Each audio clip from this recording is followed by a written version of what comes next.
आत्ताच आपल्याला माननीय मुख्यमंत्र्यांनी असं उत्तर दिलेलं आहे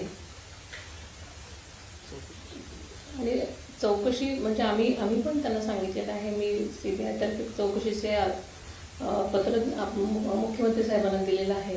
त्यामुळे चौकशांती आपल्याला कळेलच काय. असं आहे की यातलं प्रत्येक गोष्ट ही सगळ्यांना समजलीच पाहिजे, हा आमचा आग्रह आहे. त्यामुळे आम्हीही त्याचा पाठपुरावा करत राहू. प्रत्येक जी गोष्ट ज्यातनं शंका उपस्थित होते त्याचं उत्तर येतपर्यंत आम्ही पाठपुरावा करणार. विरोधी पक्ष नेता नाहीये, त्यामुळे टेक्निकल मुद्द्यांवर असेल या सगळ्या शंका आणि प्रश्न उपस्थित केले जातात. त्याचा जो शोध आहे त्याची जी प्रोब आहे ती सीआयडी करायची, सीबीआय करायचं. सीबीआय पण सगळ्या गोष्टींचा करेल आणि डीजीसीए करते म्हणजे त्याच्यामध्ये लॉगबुक पाहिलं जातं, पायलट्स एलिजिबल होते की नाही पाहिलं जातं, पायलट्सच्या टेस्ट झाल्या होत्या की नाही पाहिलं जातं, इंजिनचा मेंटेनन्स झाला होता की नाही पाहिलं जातं.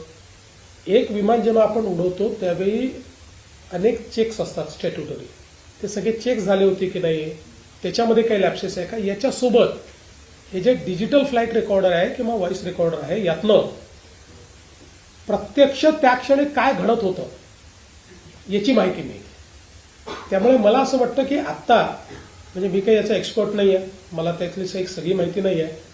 आत्ता याच्यावर स्पेक्युलेशन करण्यापेक्षा एकदा पूर्ण चौकशी होऊन मला असं वाटतं की त्यांची नेहमीची पद्धत असते, पहिले प्रिलिमिनरी रिपोर्ट देतात आणि मग फायनल रिपोर्ट देतात, तर त्याची वाट आपण बघितली पाहिजे.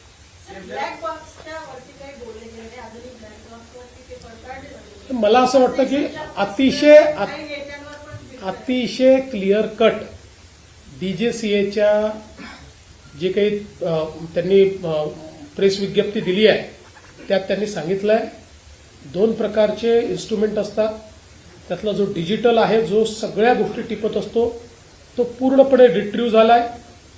जो व्हॉइसवाला आहे त्याही संदर्भात रिट्रीव्ह करणं चाललेलं आहे. तो जास्त ओव्हरहीट झाला होता म्हणून जे परदेशातले म्हणजे कंपनीचे लोक आहेत त्यांची मदत घेऊन तो रिट्रीव्ह करणं चाललेलं आहे.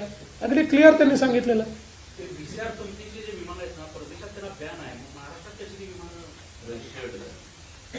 असं आहे की रोज कोणीतरी काहीतरी सांगत असतात. व्हीएसआर कंपनीची विमानं नाहीत, म्हणजे काही त्यांची असतील. व्हीएसआर हे एजंट आहेत, हे कंपनी चालवतात. वेगवेगळे लोक, काही त्यांचे स्वतःचे विमानं आहेत त्यांनी खरेदी केलेले, वेगवेगळे लोक विमानं खरेदी करतात. ही सगळी जी विमानं असतात ही त्यांना जसं आपला टॅक्सीचा लायसन्स असतो किंवा परमिट असतं तशा प्रकारचं त्यांना ट्रान्सपोर्टेशनचं परमिट असतं आणि ते यांच्याकडे ती विमानं ठेवतात आणि यांचे पायलट्स असतात, यांचा मेंटेनन्स असतो आणि त्यात त्यांना भागीदारी मिळते. त्यामुळे महाराष्ट्र सरकारने गेले अनेक वर्ष म्हणजे आम्ही पाहतोय आता एकूणच या फील्डमध्ये 5-7 ऑपरेटर्स आहेत. त्यामुळे आलटून पालटून त्यांचीच विमानं येतात, तेच ऑपरेटर त्या ठिकाणी आणत असतात. आता कदाचित गेल्या काही वर्षांमध्ये व्हीएसआर हा सगळ्यात मोठा ऑपरेटर झाला, सगळ्यात जास्त विमानं त्यांच्याकडे आहेत.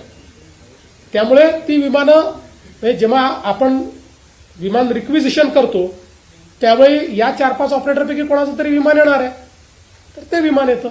विरोधी पक्ष नेता नाहीये, विरोधक म्हणतायत की सरकारनं मनाचा मोठेपणा दाखवावा लोकशाही टिकवण्यासाठी. सरकार घाबरते, नाही फारच घाबरलोय आम्ही, घाबरून अगदी घरीच बसलेलो आहे. घाबरून आमची चाळण झालेली आहे.